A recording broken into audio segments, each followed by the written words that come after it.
નમસ્કાર દર્શક મિત્રો, ફોકલ પોઈન્ટ બાય અજય ઉમટમાં આજે આપણે ચર્ચા કરીશું કે અમેરિકી રાષ્ટ્રપ્રમુખ ડોનાલ્ડ ટ્રમ્પે એકાએક જાહેરાત કરી દીધી છે અને એ જાહેરાત અનુસાર એમણે કહ્યું છે કે ગાઝા પટ્ટીમાં સંપૂર્ણપણે શાંતિ સ્થપાય એવી એક ઐતિહાસિક કરાર કરવા તેઓ જઈ રહ્યા છે અને એ કરાર માટે એમના દાવા અનુસાર એમણે ઇઝરાયલને તો વિશ્વાસમાં લીધું જ છે, પરંતુ ઇઝરાયલનું લશ્કર જે છે એ ગાઝા પટ્ટીમાંથી સંપૂર્ણપણે વિડ્રો થઈ જશે અને ગાઝા પટ્ટીમાં રહેલા હમાસ અને બીજા બધા લડવૈયાઓ છે એ હથિયાર હેઠા મૂકી દેશે. પેલેસ્ટાઈનને એક મજબૂત રાષ્ટ્ર બનાવવામાં આવશે અને પેલેસ્ટાઈન અને ઇઝરાયલ વચ્ચે કોઈ પણ જાતનો આંતર વિગ્રહ ન થાય એટલા માટે આંતરરાષ્ટ્રીય સુરક્ષા દળો તૈનાત કરવામાં આવશે. સંયુક્ત રાષ્ટ્ર સંઘની સુરક્ષા સમિતિ અને ખુદ અમેરિકી રાષ્ટ્રપ્રમુખ ડોનાલ્ડ ટ્રમ્પ એનું મોનિટરિંગ કરશે અને ગાઝા માટે એક અલગ નેશનલ ઓથોરિટી બનશે અને સમગ્ર વિસ્તારમાં જે તબાહી મચાવી હતી ઇઝરાયલના લશ્કરે અને એને કારણે આખો ગાઝા વિસ્તાર જે છે એ તહેસ નહેસ થઈ ગયો છે, ત્યાં સંપૂર્ણપણે પુનઃનિર્માણ કરવાની પ્રક્રિયા શરૂ થશે. અને સૌથી મોટી પાયાની વાત, ડોનાલ્ડ ટ્રમ્પે જે દાવો કર્યો છે અને એમણે બોર્ડ ઓફ પીસની જે રચના કરી છે એના તહત આજે એમણે પોતાના સોશિયલ મીડિયા પ્લેટફોર્મ પર આ ઐતિહાસિક કરારની જાહેરાત કરી. એ સૂચવે છે કે ડોનાલ્ડ ટ્રમ્પ હવે ઇઝરાયલ અને પેલેસ્ટાઈન વચ્ચે કાયમી શાંતિ સ્થાપવા માટે અને ગાઝાના જે લડવૈયાઓ છે, ખાસ કરીને હમાસ, એમની સાથે એમણે એગ્રીમેન્ટ કર્યો છે. અને સૌથી મહત્ત્વની વાત એ છે, પોઝિટિવ વાત એ છે, ચર્ચાનો મુદ્દો એટલા માટે છે કે હમાસ જે છે એ નિશસ્ત્રીકરણ એટલે તમામ શસ્ત્રો મૂકી દેવામાં, હથિયાર હેઠા મૂકવા માટે સંમત થઈ ગયું છે. અલબત્ત બેન્જામિન નેતન્યાહુએ હજી સત્તાવાર ઔપચારિક કોઈ નિવેદન આપ્યું નથી, પરંતુ આ તમામ મુદ્દાની ચર્ચા આજે આપણે કરીશું ફોકલ પોઈન્ટ બાય અજય ઉમટમાં. પણ એ પહેલાં મારી આપ સૌને નમ્ર વિનંતી છે કે ફોકલ પોઈન્ટ બાય અજય ઉમટનો આ એપિસોડ જો તમને ગમે તો એને લાઇક કરો, શેર કરો, સબસ્ક્રાઈબ કરવાનું ભૂલતા નહીં, જેથી તમને અમારા નવા નવા વિડીયોઝના નોટિફિકેશન્સ મળતા રહે ને એના માટે પેલું બેલ આઇકોનનું બટન વિનામૂલ્યે દબાવવાનું ભૂલતા નહીં. તો ધન્યવાદ.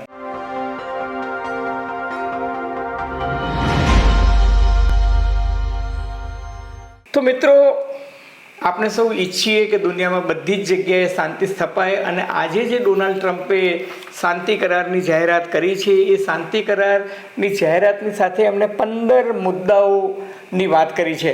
હવે જો તમે સહેજ એક ઐતિહાસિક પશ્ચાત ભૂમિકા તમે જુઓ તો ગત વર્ષે એટલે કે સપ્ટેમ્બર 2025માં બેન્જામિન નેતન્યાહુ અમેરિકાના પ્રવાસે ગયા હતા અને વ્હાઇટ હાઉસમાં પ્રેસ કોન્ફરન્સ દરમિયાન ડોનાલ્ડ ટ્રમ્પે ઇઝરાયલના વડાપ્રધાન બેન્જામિન નેતન્યાહુને કહ્યું હતું કે અમે ગાઝા પટ્ટીમાં સંપૂર્ણપણે શાંતિ જળવાય એના માટે 20 મુદ્દાનો એક કાર્યક્રમ રચ્યો છે અને એ કાર્યક્રમને સંપૂર્ણ રીતે અનુસરવા માટે બેન્જામિન નેતન્યાહુએ સંમતિ આપી છે.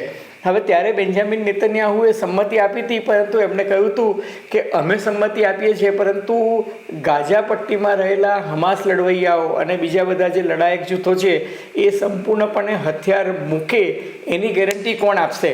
અને ત્યારે એવું લાગતું હતું કે આ મામલો એટલો સહેલાઈથી શાંત પડે એવું લાગતું નથી. એટલે ડોનાલ્ડ ટ્રમ્પે પોતાની અધ્યક્ષતામાં અમેરિકી સરકારની મદદથી સંયુક્ત રાષ્ટ્ર સંઘને વિશ્વાસમાં લઈને સુરક્ષા સમિતિને જવાબદારી સોંપી અને આ એક મધ્યસ્થતાનું કામ કર્યું હતું અને એ મધ્યસ્થતાના પરિણામ હવે જોવા મળે છે કે આજે એમણે આ જાહેરાત કરી છે. હવે એ જાહેરાતના 15 મુખ્ય મુદ્દાઓ જે છે કે સૌથી પહેલાં તો બંને પક્ષ જે છે એ શાંતિ કરાર માટે સંમત થાય, જે ડોનાલ્ડ ટ્રમ્પ કહે છે કે સંમત થઈ જશે. બીજું કે ઇઝરાયલ અને ગાઝા પટ્ટીના બધા જ લડવૈયાઓએ એટલે હમાસ સહિત એમની સાથેના જેટલા પણ સપોર્ટર હોય એ બધા જ જૂથોએ હવે શાંતિ સ્થાપવી પડશે. બીજું કે કમિટમેન્ટ જે છે એ શાંતિ માટેનું તો હશે જ, પરંતુ એનું મોનિટરિંગ જે છે અમેરિકી સરકાર ઉપરાંત સંયુક્ત રાષ્ટ્ર સંઘની સુરક્ષા સમિતિ કરશે. ચોથો મહત્ત્વનો મુદ્દો એ છે કે ગાઝામાંથી તબક્કાવાર રીતે ઇઝરાયેલી દળો પાછા હટી જશે અને ત્રીજા તબક્કામાં સંપૂર્ણપણે ઇઝરાયેલી દળો પાછા થઈ જશે. પરંતુ એનાથી આગળની શરત એ છે કે જનજીવન સામાન્ય રીતે પૂર્વવત થઈ જાય. પેલેસ્ટાઈનની સરકાર જે છે એને વધુ સત્તા મળે અને પેલેસ્ટાઈનની હકૂમત આ વિસ્તારમાં આવે. પુનઃનિર્માણ કરવાની અમેરિકા ખાતરી લેશે કે ગાઝામાં જે કંઈ નુકસાન થયું છે એનું પુનઃનિર્માણ કરવાનું અમેરિકા મોનિટરિંગ કરશે, સુપરવિઝન કરશે ને એના માટે બોર્ડ ઓફ પીસ જે છે એ કાર્યરત રહેશે.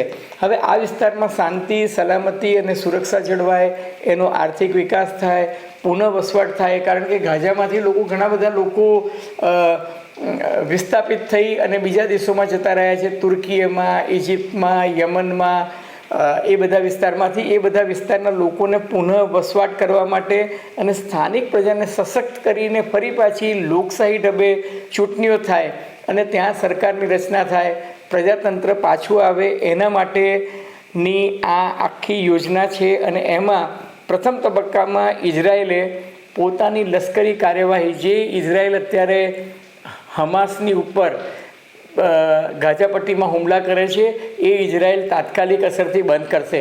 નંબર 1 કે ઇઝરાયેલ હુમલા બંધ કરશે, તો બીજું કે હમાસે નેશનલ કમિટી ફોર એડમિનિસ્ટ્રેશન જે છે એને સંપૂર્ણ સહકાર આપવો પડશે.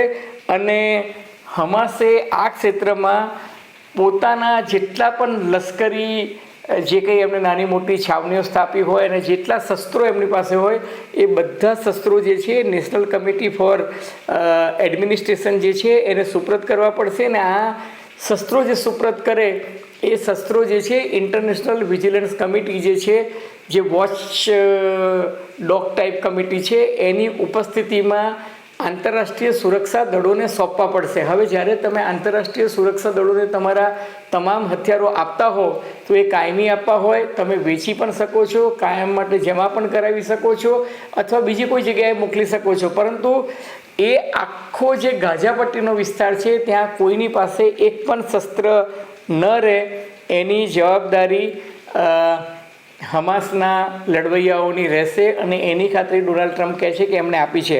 હવે ઇઝરાયેલે શર્મશેખ પ્રોટોકોલ અન્વયે પોતાના લશ્કરો જે છે 3 તબક્કામાં પાછા ખેંચવાના છે અને તમામ લશ્કરી કાર્યવાહીઓ તાત્કાલિક અસરથી અટકાવી દેવાની છે. અને ઇન્ટરનેશનલ વેરિફિકેશન કમિટી જે છે આ બધા જ મુદ્દાઓની ચકાસણી કરીને પ્રથમ તબક્કો પૂરો થયો છે એવી જાહેરાત કરે એટલે હમાસના તમામ લડવૈયાઓ જે છે એ શાંતિ માટેની અપીલ જારી કરશે અને કોઈ જ ત્યારબાદ હથિયાર નહીં ઉઠાવે, કારણ કે બધાના હથિયાર જે છે એ જમા થઈ ગયા હશે. હવે બીજા તબક્કામાં નેશનલ કમિટી જે ગાઝા માટે ઓથોરિટી બની છે એ શસ્ત્રો, હથિયાર એ બધું જ જે છે આંતરરાષ્ટ્રીય સુરક્ષા દળને સોંપી દેશે. અને આંતરરાષ્ટ્રીય સુરક્ષા દળ જે છે એ ઇઝરાયલ અને પેલેસ્ટાઈન, કારણ કે હવે ગાઝાનો વિસ્તાર જે છે પેલેસ્ટાઈનની હકૂમત હેઠળ આવી જાય એવી ચર્ચા ચાલે છે, એટલે એ બંને વચ્ચે આંતરરાષ્ટ્રીય સુરક્ષા દળો જે છે બફર ઝોન તરીકે કામ કરશે. અને એ કામ કરે એ પહેલાં હમાસે પોતાની તમામ ટનલો જે ખોદી હોય અથવા તો જ્યાં ગુપ્ત શસ્ત્રો મૂકતા હોય કે ગુપ્ત માર્ગોથી એક જગ્યાએથી બીજી જગ્યાએ જતા હોય, એ બધી જ વસ્તુઓ જે છે એ આ આંતરરાષ્ટ્રીય સુરક્ષા દળને અને ઇન્ટરનેશનલ વેરિફિકેશન કમિટીને બતાવી દેવું પડશે. સામા પક્ષે સંપૂર્ણ નિશસ્ત્રીકરણ, સંપૂર્ણપણે હથિયાર હેઠા મુકાઈ જાય એટલે સલામતીની ખાતરી મળે એટલે ગાઝામાંથી ઇઝરાયેલ પોતાના લશ્કરી દળો જે છે એ તબક્કાવાર વિડ્રો કરી લેશે. નવેમ્બર સુધીમાં આ તમામ પ્રોસેસ પૂરો થાય એવી એમની ગણતરી છે. અને બંને પક્ષ જે છે ટ્રમ્પની નિગેબાની હેઠળ, ટ્રમ્પના વ્યવસ્થાપન હેઠળ આ તમામ કામગીરી પાર પાડશે એવી વાતચીત અત્યારે થઈ રહી છે. હવે મેં તમને શરૂઆતમાં જ કહ્યું તેમ કે આ જે મંત્રણા થઈ છે એ ડોનાલ્ડ ટ્રમ્પે જાહેરાત કરી દીધી છે. ડોનાલ્ડ ટ્રમ્પે બેન્જામિન નેતન્યાહુને 2 દિવસ પહેલાં જ્યારે તેઓ અમેરિકા આવ્યા હતા અને વ્હાઇટ હાઉસની મુલાકાતે આવ્યા હતા ત્યારે 1 કલાક અને 23 મિનિટ સુધી બંને વચ્ચે જે મંત્રણા ચાલી હતી એમાં ઈરાનના મુદ્દે પણ ચર્ચા થઈ હતી. ઇઝરાયેલે હમાસ, હિઝબુલ્લા, હોથી લડવૈયાઓ જે ઉપદ્રવ કરી રહ્યા છે એના મુદ્દે પણ ચર્ચા કરી હતી. અને ગાઝા પટ્ટીનો જે એજન્ડા હતો એના વિશે પણ બહુ તલસ્પર્શી ચર્ચા કરી હતી. હવે મહત્ત્વની વાત એ છે કે બેન્જામિન નેતન્યાહુને પોતાના ઘર આંગણે ઓક્ટોબરમાં ચૂંટણી લડવાની છે.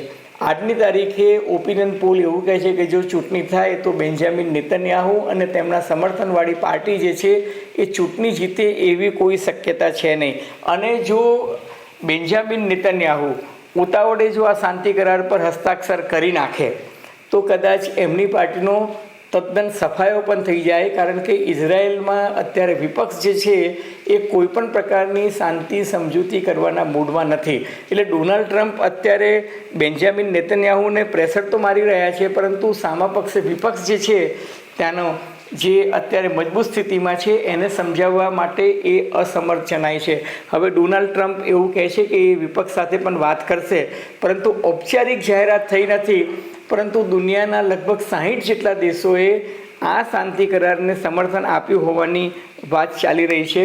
સૌથી મોટી તકલીફ એ છે, ખાટલે ખોળે છે કે ઇઝરાયલ અને ગાઝા પટ્ટીના લડવૈયાઓ આજની તારીખે એકબીજા પર વિશ્વાસ કરતા નથી, પરંતુ ડોનાલ્ડ ટ્રમ્પ અને બોર્ડ ઓફ પીસ, સંયુક્ત રાષ્ટ્રસંઘની સુરક્ષા સમિતિ જે રીતે અત્યારે દરમિયાનગીરી કરી રહી છે, હસ્તક્ષેપ કરી રહી છે અને ઈચ્છે છે કે આ ક્ષેત્રમાં શાંતિ સ્થપાય, તો એનાથી રૂડું શું હોઈ શકે.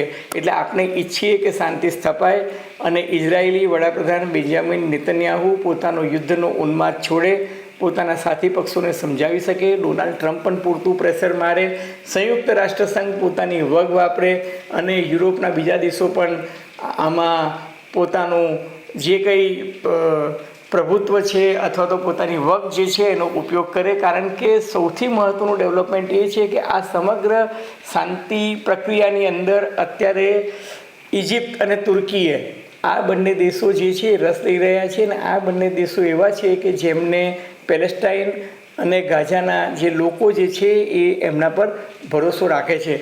ટૂંકમાં માહોલ સારી સ્થિતિમાં તૈયાર તો થયો છે, છતાં પણ આગે દેખો હોતા હૈ ક્યાં. મિત્રો, તમને ફોકલ પોઈન્ટ બાય અજય ઉમટનો આ એપિસોડ 9 ગુજરાત સમયના અમદાવાદ મિરરના સથવારે ગમ્યો હોય તો એને લાઇક કરજો, શેર કરજો, સબસ્ક્રાઈબ કરજો. આપ શું માનો છો? આપની ટીકા ટિપ્પણી, અવલોકન, અનુમાન, પ્રતિક્રિયા અમને ગમશે. ધન્યવાદ, ખૂબ ખૂબ આભાર.